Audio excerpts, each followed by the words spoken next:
Be ready? Start. May I say that I do not for an instant claim any superior vantage point for India to advise or criticize the rest of the world. I think we are merely trying not to go get excited about these problems, and anyhow there is no reason why we should not try. It follows, therefore, that we should not align ourselves with what are called power blocks. We can be of far more service without doing so, and I think there is just a possibility that at a moment of crisis, our peaceful and friendly efforts might make a difference and avert that crisis. If so, it is well worth trying.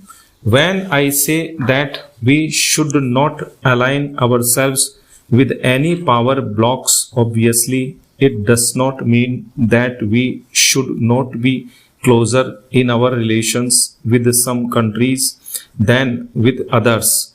That depends on entirely different factors, chiefly economic, political, agricultural, and many other factors.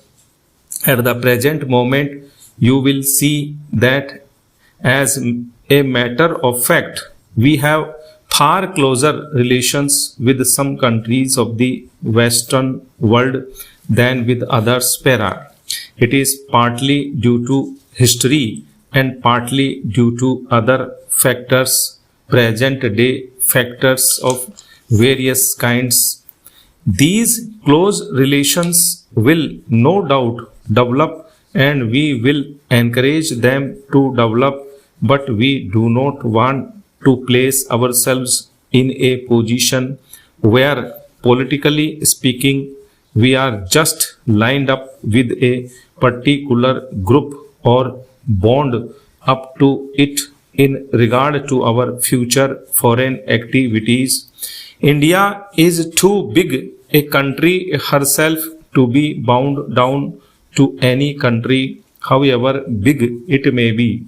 India is to be and is bound to be a country that counts in world affairs, not, I hope, in the military sense, but in many other senses which are more important and effective in the end.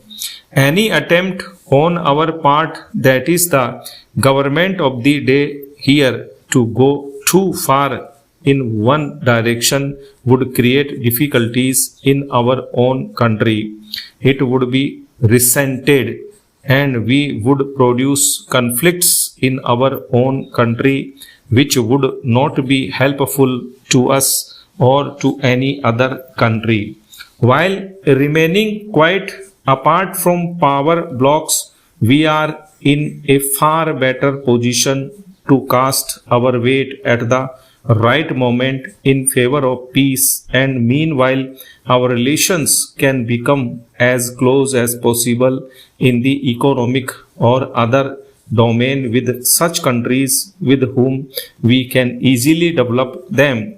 So it is not a question of our remaining isolated or cut off from the rest of the world, but we do not wish to be isolated. Stop.